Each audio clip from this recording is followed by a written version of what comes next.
Good morning. It's Christopher Taylor with Sovereign Harmony. It's Sunday morning, September 21st. I'm up on the hill, super foggy this morning in San Marcos. Sun is just rising, but we can't see it.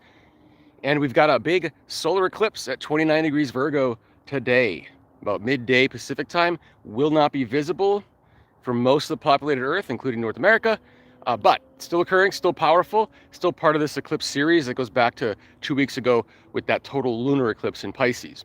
So we're going to talk about the astrology from today, the 21st, through the 26th on Saturday, with most of that energy happening up here up front in the week, starting with today. Okay, and today's solar eclipse goes back to August 22nd, the solar eclipse we had at 0 degrees Virgo. This one's at 29 degrees Virgo. So it's two solar eclipses in Virgo. Okay, and what's interesting is that Venus entered Virgo just the other day, and it reiterated that 0 degrees Virgo point that the solar eclipse from August 22nd lit up. Okay, and I bring that up because what that does is it brings in all the outer planets, Uranus and Gemini, Neptune and Aries, Pluto and Aquarius, okay, and it highlights them, okay, because this has to do with that transition that we're moving into, getting out of this old energy into the new. So we are heavy in this transition, with this eclipse really marking the final phase of the flush out period. Okay, so that total lunar eclipse 2 weeks ago in Pisces was this power hose, flush energy. Now we have this solar eclipse on the south node, which is basically releasing the past. So we're releasing old patterns, habits, containers, like ways, like limits, how we've limited ourselves or defined ourselves. Okay, because that solar eclipse from August 22nd at 0 degrees Virgo represents the brand new container, that brand new shell. Think of it like a snail. When it outgrows its shell, it discards it and it gets another one. So we're kind of in that in-between stage right now where we're vulnerable, okay, because we're releasing the old small shell and we have to make our way to that bigger shell, okay?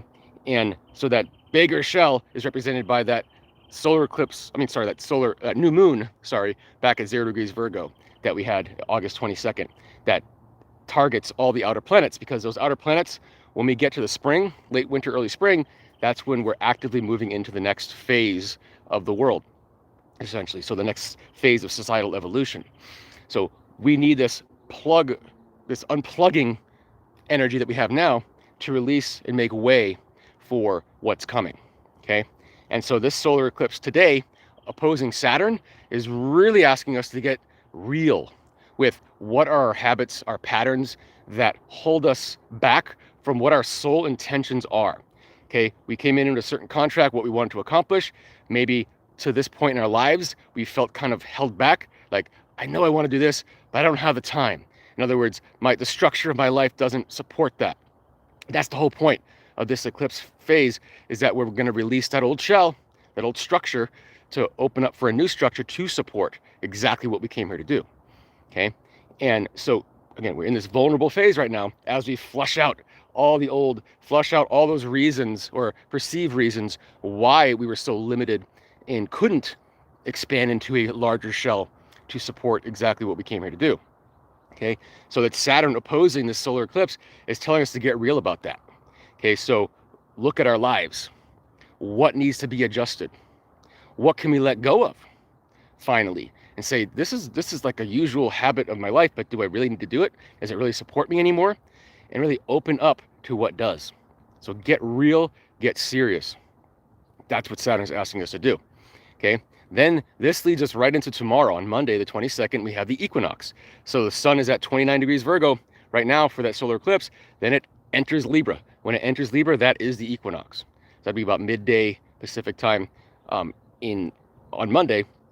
And that equinox, when the sun enters Libra, it's going to oppose the Saturn-Neptune conjunction. So, I mean, it's opposing Saturn now in where Saturn's in Pisces, but then it's going to oppose Neptune in Aries. Neptune will be backing into Pisces here in a few weeks. It's also going to form a grand trine to Pluto and Aquarius, Uranus and Gemini. So again, pulling in all three outer planets into this equinox. So we are crossing a threshold from the old energy into the new, with this phase over the next several months being, again, that flush out. So we're making room so that we can fit into that new shell. Okay, and that's going to take us, after that, Mars will enter Scorpio on Monday as well, and then it will square Pluto in Aquarius for several days, most of the middle part of the week. And this is a pretty intense aspect, Mars square Pluto in general, but when it's in fixed signs, you got Pluto in Aquarius, which will be there until 2044. So anytime there's a square from Mars to Pluto or an opposition, it's going to be in fixed signs. So this is kind of like a real dig into the darkness, a dig into the old stuff. So it's in line with the idea of figuring out what has limited us, okay?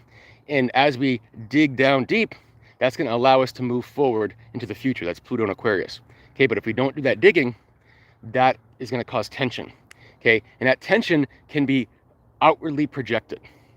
So this week could be pretty intense on a collective level. There could be a lot of outbursts, some even, depending on where you live, be careful, because anything or anyone that doesn't want to dig deep and do the work and figure out what is the darkness, the depths that prevent me from moving forward into my soul contract that I came here for the future, that is going to cause outward projection.